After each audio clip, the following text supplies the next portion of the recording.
Hoy es viernes 8 de julio del 2016. Vamos a hacer la quinta sesión y la tercera dedicada al primer rayo.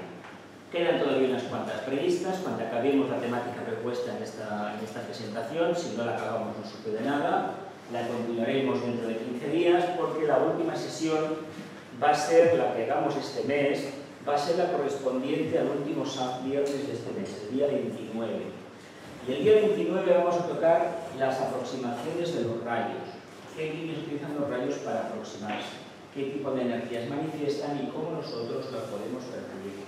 Y cuando acabemos eso, luego ya en septiembre, si es que hemos acabado el tema de los rayos, que creo que no vamos a acabar del primero, si hemos acabado supuestamente el primer rayo, ya empezaríamos con el segundo. Pero al primer rayo le quedan, aparte de lo previsto para este mes, le quedaría tocar los vicios y las virtudes del primer rayo, que es un capítulo muy interesante de todos los rayos, porque ahí están también los espejismos, y todavía habría que dedicar un tema del primer rayo relativo a los reinos de la naturaleza y en qué aspectos de la creación se manifiesta el primer rayo. Aparte, claro está, un capítulo dedicado a rayos y constelaciones y probablemente otro dedicado a los rayos en las naciones, es decir, el primer rayo en ciertas naciones del mundo. ¿Os acordáis cuando tocamos los problemas de la humanidad? Que tocamos la rehabilitación psicológica de las naciones y aparecieron los rayos, las personalidades, de los países, etcétera, etcétera. Pues lo vamos a volver a hacer otra vez, eso, relativo al primer rayo, cuando llegue el momento del segundo y así sucesivamente. ¿Por qué? Pues porque quiero daros una visión muy amplia, muy genérica también, pero con mucha información para que cada uno en su pequeño oasis de vida, en su pequeño campo de manifestación de conciencia, pueda ni más ni menos que trabajar esto y extraer sus propias conclusiones. No os quedéis con la corte que yo soy. Yo utilizo la enseñanza del maestro tibetano, aparecida en el Tratado Esotérico sobre los 30 rayos, concretamente el número 1 y 2, y en realidad todos los tres restantes, pero la idea que tengo es que os veáis con ganas de continuar el estudio, que no deis nada en el tema de los rayos por sentado, absolutamente nada, porque la interrelación de las energías, en este caso vamos a hablar del primer rayo, va cambiando esta interrelación a medida que pasa el tiempo. Hoy no es exactamente que hace 5 años, ni que hace 1, ni que hace 3 meses. No es que las energías que nos rodean hayan cambiado radicalmente, hay matices. Y ahora, si estamos un poco despiertos, cada día en las noticias vemos como el primer rayo se está manifestando, cómo todo se está yendo al garete. Cuando digo todo al garete, cuando todo digo que se está yendo, estoy diciendo que se va una forma de entender la civilización. Y estamos en un periodo intermedio. No sabemos lo que debemos construir. Sí sabemos que para que perdure, para que cumpla el propósito, debe llevar detrás precisamente el marchamo divino. Pero ¿quién va a construir? ¿Dios o los seres humanos? Construimos los seres humanos. Aquellos seres humanos que han captado el propósito divino. Este rayo, como ya os dije, obedece al propósito divino, que básicamente se encarga, por una parte, de crear, y cuando no responde a su propósito, ¿qué sucede? Se dedica ¿a qué? A destruir, ¿verdad? Se dedica a romper todas las formas caducas que impiden que la evolución continúe. De la misma manera que el alma, el yo superior, nosotros en realidad, cuando vemos que la personalidad ya no responde al patrón prefijado, acabamos desencadenando ¿qué? Una serie de energías, de toxinas, por el metabolismo, al final llegan a la sangre, ¿y qué sucede con eso? Pues que el vehículo físico acaba enfermando. Y al final, ¿con qué propósito? Liberar al alma de la esclavitud, de la presión, de la cárcel, de la materia. Cárcel que se había construido porque anhelaba encarnar y le sirvió durante un periodo de tiempo, pero cuando ya no sirve, puerta. Hay que prescindir de la forma. Pues el primer rayo se encarga de prescindir de la forma. ¿Por qué nos da tanto miedo? porque no hemos entendido el mito de la naturaleza. Si entendiéramos el mito de la naturaleza, veríamos que es una auténtica maravilla que los árboles pierdan las hojas, los que son de hoja caducifolia, y la vuelvan a recuperar otra vez en primavera. Esto en el hemisferio norte. Sabéis que en el hemisferio sur es de otra manera el tema, ¿verdad? Entendemos claro, ¿no? Pero lo importante es que podamos ver que si queremos entender el primer rayo, fijémonos en el Mont Cervin, en el Monte Cervino, porque el Monte Cervino nos va a dar una clave de lo que significa el primer rayo. Sé, lo habéis visto bien, que lo he puesto en todas las presentaciones de aquí del primer rayo. Porque, ¿qué significa esta imagen? ¿Qué os sugiere esta imagen?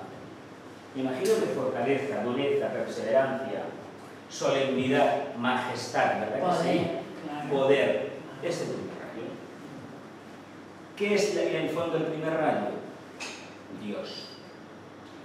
Puesto si es Dios, ¿qué debemos hacer entonces? Manifestar qué cualidad. Amor. La voluntad, en este caso, porque es el cumplimiento del propósito. El amor debemos entenderlo que está en todas partes.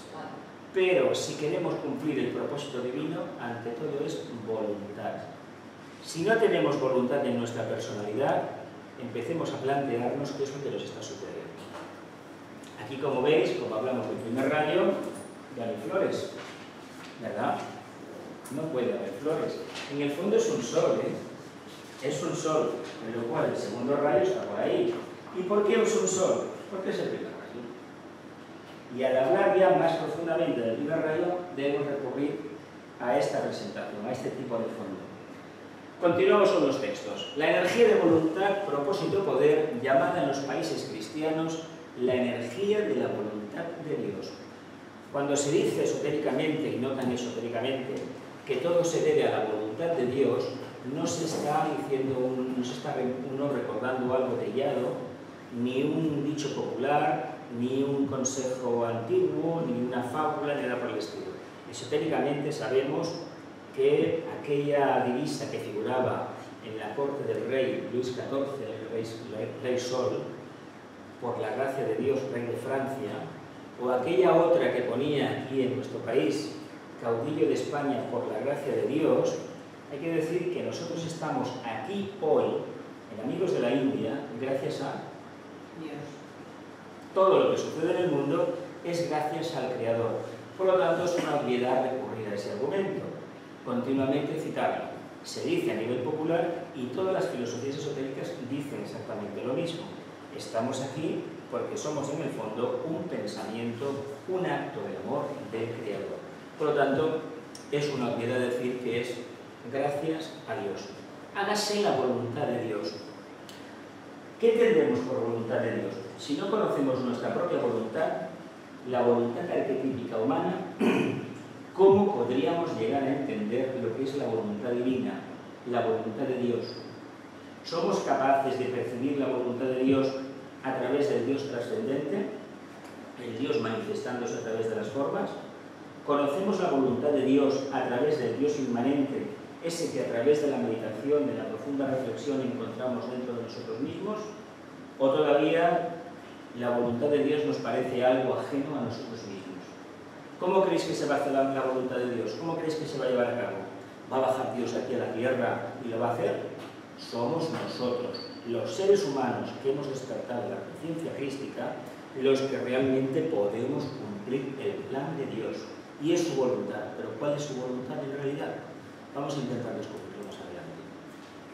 El primer propósito de la vida. Voluntad o poder. Estos textos están sacados de los libros del tibetano y si se siguen al pie de la letra, se reflexiona un poco, tienen una sabiduría increíble. Es un lenguaje como muy especial, muy no ya de nuestra época, pero hay que decir que tiene una profundidad increíble. Detrás del sol central sagrado se halla oculto dentro de sus rayos una forma. Dentro de esa forma fulgura un punto de poder que aún no vibra, pero brilla cual luz eléctrica. Ígneos son sus rayos, consume todas las formas, pero no afecta la vida de Dios encarnado. Aquí hay un misterio. ¿Cuál es ese misterio? Dentro del sol sagrado se halla oculta dentro de sus rayos una forma.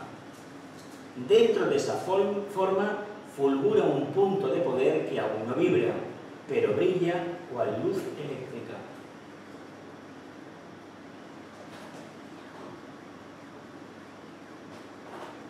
¿Qué sugiere? Lo hemos tocado aquí varias veces ya, de diferente manera.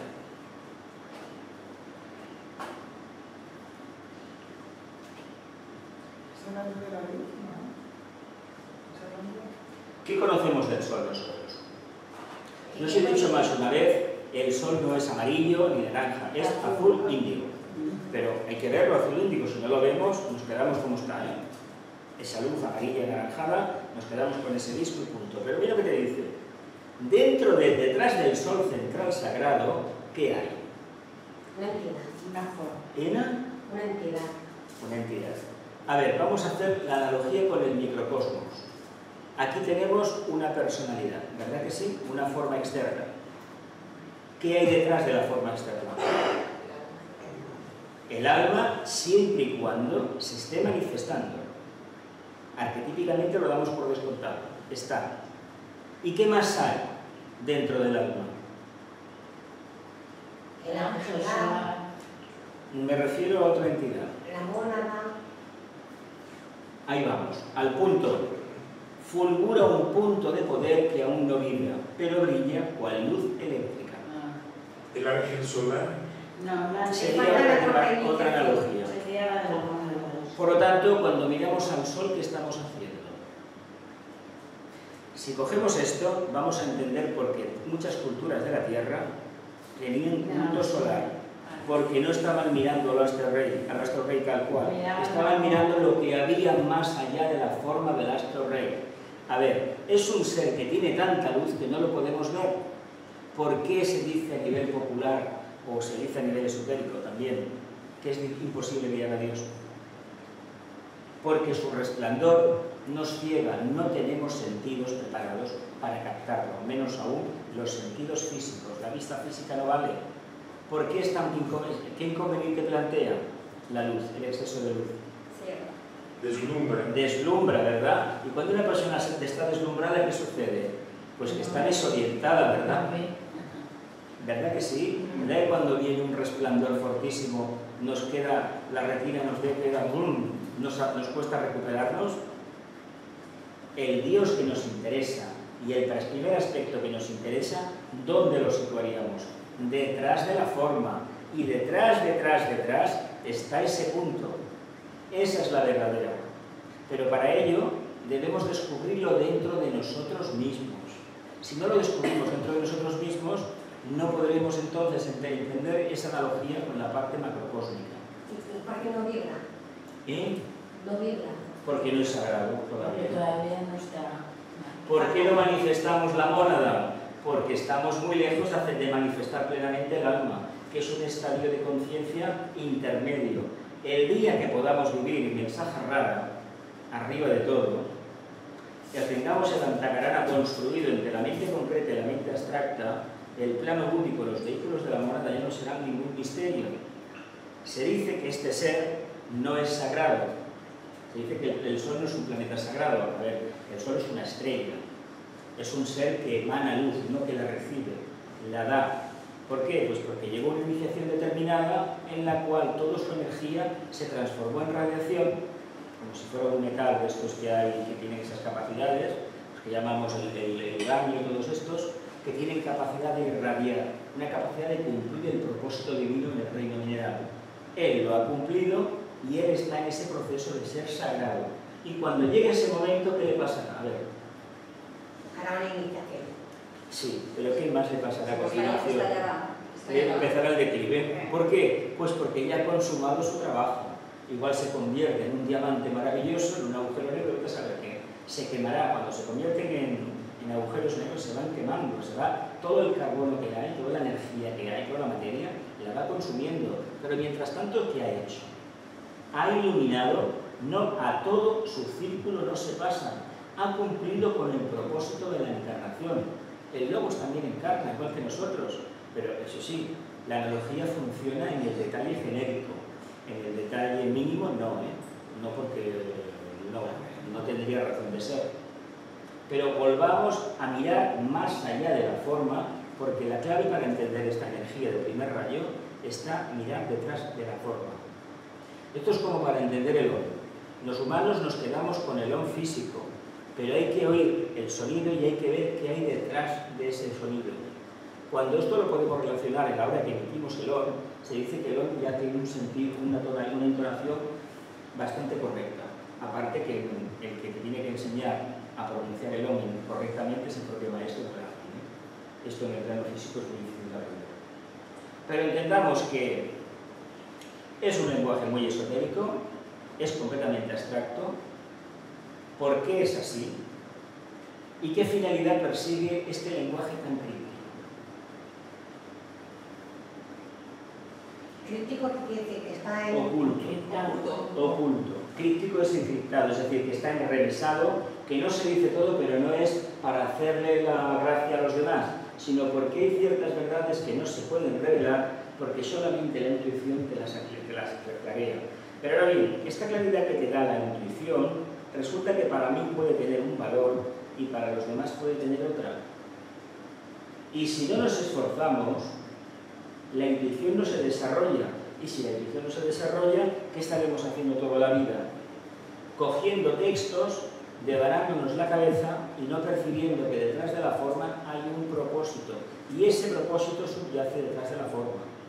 No olvidemos que el Sol, como nosotros, ¿estamos en qué plano? Físico. Y estamos en el subplano más denso, del plano físico-cósmico. Entonces, él, ¿dónde reside? Los globos residen en el plano mental cósmico. Toma, mira qué bien. ¿Y nosotros dónde estamos? ¿Pero dónde se manifiesta? En lo más denso. Por lo tanto, ¿qué tiene que haber por medio? Una serie de intermediarios de estados de conciencia puente, pero él no está aquí. Él está en otro plano de manifestación. Lo que nosotros percibimos es su energía más densa. Para llegar a captar la verdadera energía de él, ¿qué deberíamos hacer? Ponernos en conexión ¿con qué? Con la parte más elevada nuestra, con la mónada. El día que estemos en contacto con la mónada, a partir de la tercera iniciación o la cuarta, entenderíamos lo que significa el Sol y lo que aporta el Sol a su manifestación. Mientras tanto, ¿qué estamos haciendo? Reflexionando, nos podemos preguntar muchas veces por qué esto es así, por qué es abstracto y por qué insistimos tanto en el lenguaje esotérico y en perseverar en el lenguaje esotérico. ¿Por qué esta verdad no se puede desmenuzar? Porque entonces queda en nada. Hay que profundizarla. Si no se estudia, no se analiza, no se profundiza, no veremos nunca lo que hay detrás de la forma. Y el objetivo que tiene el estudio esotérico, lo dije ayer, lo dije el otro día, lo diré siempre, es precisamente despertar ese sentido causal, ver por qué pasan las cosas y qué sentido tienen. No dar las cosas por hechas, no, eso no. Preguntémonos qué hay detrás. ¿Por qué está el Sol así? ¿Por qué el Sol tiene esta cualidad? ¿Por qué el Sol nos quema la piel, por ejemplo? Y no nos damos cuenta que lo que está haciendo el Sol es dándonos prana, y el prana nos sirve ¿para qué? Para vivir, ¿verdad? ¿Y en qué nos quedamos del Sol? Uy, qué día más maravilloso he tenido. ¿Cuánto bronce he cogido? No, miremos más allá de la apariencia. Y al mirar más allá de la apariencia veremos al verdadero Sol. Es como cuando miramos a una persona. ¿Por qué nos fijamos tanto en el aspecto externo? ¿Por qué no miramos dentro? Si miramos dentro, ¿qué va a suceder? ¿Qué le vamos a ver al final? El alma. Así de claro. ¿Por qué no miramos dentro de las personas? Porque tenemos miedo que los demás miren dentro nuestro. ¿Sí o no? Es terrorífico, ¿verdad?, llegar a esta conclusión. Pues continuemos analizando. Que el dinámico poder y la eléctrica luz revelen el pasado, destruyan la forma y abran la puerta dorada. ¿Qué hace el Sol con respecto a la Tierra? ¿Cómo se manifiesta el primer rayo? A ver. ¿Conocéis la historia geológica del planeta Tierra? Mares que se han desecado, continentes que han manifestado, continentes que se han hundido, civilizaciones. ¿Sabéis quién lo ha hecho? Los rayos del Sol, caramba. Es el agente, el primer rayo, ¿cómo se manifiesta? A través de él. Claro, sin Él no hay nada manifestado en la tierra, no hay vida. O la vida que hay es muy primitiva. Pero con Él, ¿qué sucede? Él te da la vida y ¿qué te hace? Te la quita. ¿Qué hace el alma? ¿Qué hace la mónada? ¿Veis cómo estamos hechos a imagen y semejanza? ¿Comprendemos cómo lo de arriba es igual a lo de abajo? Salvando la distancia de detalle. ¿Veis el poder que tiene el sol? ¿Habéis estado en Egipto o en alguna civilización del desierto, Jordania, la India, etcétera, etcétera, o México? Esas culturas, ¿por qué creéis que desaparecieron? ¿Por la peste? Fue por el sol. ¿Cómo va a desaparecer esta civilización? Por el sol. A unos los va a secar y a otros los va a congelar, porque es decisión de él y de su hermano, el planeta Tierra, el lobo de la Tierra. Y eso es importante que lo tengamos en cuenta. Todo se lo debemos a él, pero no nos quedemos con la imagen del sol abrasador. Miremos a través de esa forma y quién sabe si algún día no despertamos más la conciencia, porque el objetivo es ese. No hay que reflexionar ni meditar sobre el sol, eso es muy peligroso. Eso es peligroso porque nos puede venir un tipo de energía que no vamos a controlar. Pero cuando lo miramos, si lo podemos mirar a primera hora de la mañana, cuando se va por la tarde, cuando se va entre comillas, se va para nosotros, pero no se va nunca, siempre está ahí. El alma no se va nunca, siempre está ahí. El maestro no se va nunca, siempre está ahí. Somos nosotros que vivimos en la realidad, él no. Miremoslo, os lo digo, cuando sale por la mañana y cuando se va, y a lo mejor algún día nos llega algo al oído. Esotéricamente se dice que el día del nacimiento a la misma hora te envía un mensaje, ¿no? Aquí el que os habla tuvo la oportunidad de recibirlo hace ya bastantes años y creo que me clarificó la hora y todo. Y a veces he sentido en el momento del día del aniversario que hay algo. Yo estoy aquí, como estamos todos, y en todo el sistema solar, gracias a ese ser. No olvidemos que esto afecta a todo el sistema solar, los planetas visibles y los que no vemos a simple vista. Los tropecientos planetas que hay, 400 y se dice, en diferentes planos. Dice, esta puerta revela el camino que conduce hacia el centro donde mora aquel cuyo nombre no puede ser oído dentro de los confines de nuestra esfera solar. ¿La esfera solar qué es? Es bonito, ¿eh? El texto, metafórico, ¿verdad? Muy bello. Es un lenguaje muy bonito, muy bonito. ¿Qué es la esfera solar? ¿El sistema solar? Todo el sistema solar. Él, en realidad, está en el medio. Está en el medio. Y si del Sol a Plutón hay X miles de millones de kilómetros, todo ese radio divide y multiplícalo por 2 y es el diámetro suyo de su manifestación, hacia arriba y hacia abajo. Todo eso es su campo, círculo no se pasa. Su campo de manifestación o círculo solar. El núcleo. El núcleo es la parte central. El núcleo es lo que tenemos que descubrir. Eso que está oculto detrás del Sol, ese punto sería el núcleo. Ahí está el propósito. Pero el propósito hay que decir que ahora no se manifiesta. Porque si se hubiera manifestado, ¿qué estaría haciendo? Estaríamos achicharrados ya. Porque significaría ni más ni menos que irradiaría mucho más. Y si irradia más, ¿qué nos va a hacer? ¿Verdad? ¿Por qué creéis que tenemos el problema del efecto invernadero? ¿Por los organofluorocarbonos estos que se dicen? No. Ese. ¿Por qué creéis que se derriten los casquetes polares? ¿Por los fluorocarbonados estos, como se llamen? No, es él. Habéis visto infinidad de películas, ¿verdad?, que hablan del día de mañana, del 2012, y una de ellas hablaba de una cosa muy importante, la última, del 2012. No, es que el núcleo de la Tierra, los neutrinos, etcétera, etcétera, ¿quién los activa? Él. ¿Por qué lo hace? Evidentemente no tiene el propósito de acabar con la humanidad, sino de sentar las bases para una nueva humanidad. Humanidad significa estado de conciencia, cuarto plano. Por lo tanto, lo que está haciendo es dar las condiciones para que nazca una fruta nueva. ¿Lo vemos? Nos duele, ¿verdad? ¿Nos hemos parado a pensar alguna vez, cuando nos da miedo que esta civilización acabe, qué pudo pensar el antiguo Egipto, la antigua Babilonia, la Atlántida, los constructores de las pirámides de Centroamérica, que no se sabe quién las hizo. Cuando los españoles llegan allí, les dicen que hubo un pueblo que ellos no han conocido, que hicieron aquellas pirámides siglos antes, o miles de años antes. En Oriente, los templos de Angkor Wat, que son una auténtica maravilla, si alguna vez podéis ir, no os perdáis la oportunidad. Cuando llega una civilización que toma el rastro, hace unos 3.000 o 3.000 y pico de años, los templos ya estaban construidos, estaban en decadencia. ¿Quién los hizo? No se sabe mucho.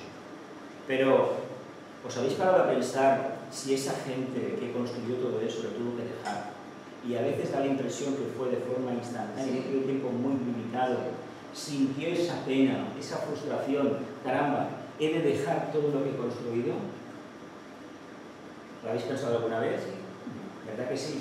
¿Qué podemos sentir nosotros si tenemos una visión y vemos Barcelona, cualquier ciudad del mundo medio destruida? Imagino que eso lo habréis visto porque está en el astral. Y cada vez hay más gente en todo el mundo que lo está viendo. Las grandes ciudades del mundo en Internet, en el astral, se ven destruidas. No sé exactamente qué se está preparando, no lo sé, pero se ven destruidas.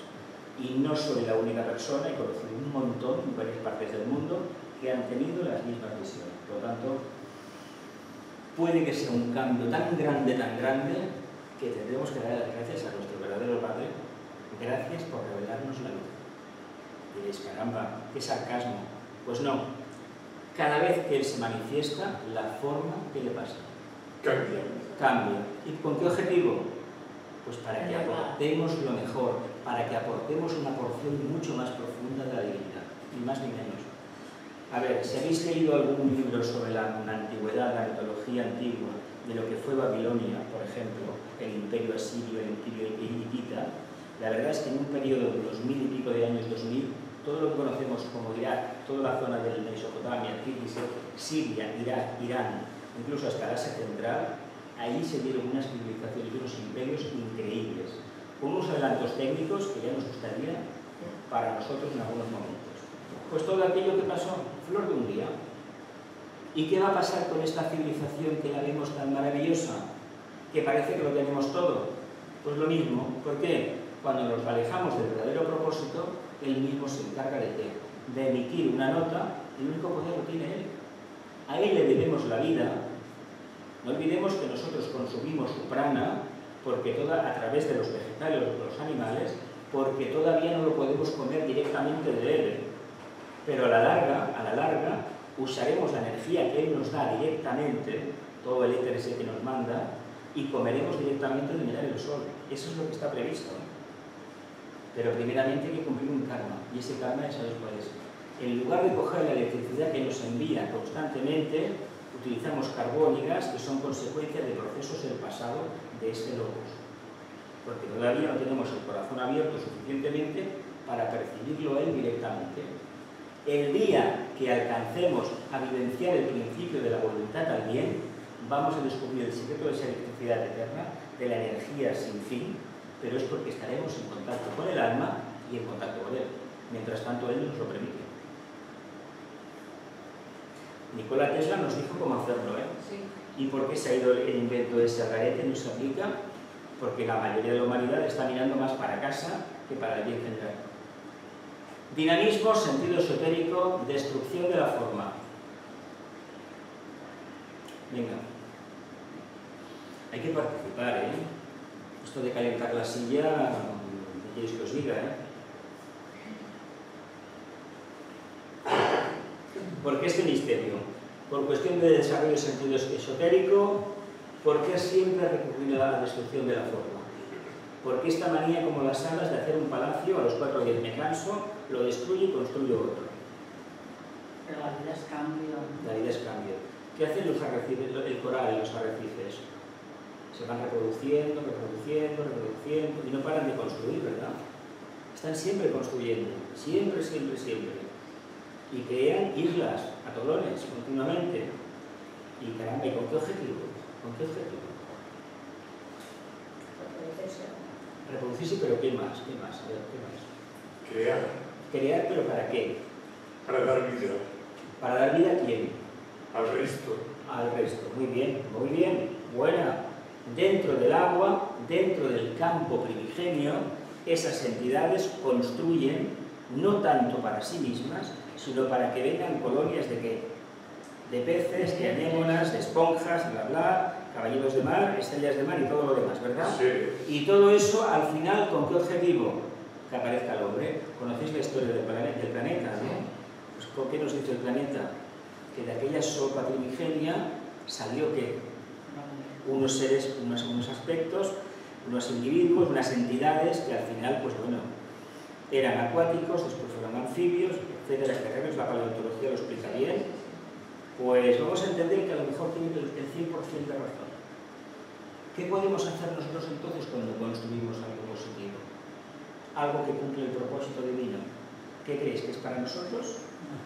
Es para todos los demás. Bueno, y si es para todos los demás, ¿por qué no construimos mucho más? Porque no nos damos cuenta, porque somos egoístas. ¿Vale? ¿Y por qué somos tan egoístas los humanos que no queremos construir para el resto de nuestros congéneres? Tenemos poca conciencia. ¿Conciencia de quién? ¿De Dios? De todo. ¿Del Creador? De todo. Vale, vivimos en un país que nos vanagloriamos de tener una energía que no es nuestra, un don, el sol, que nos lo ha dado el destino. Y sin embargo le ponemos impuestos a la energía del sol.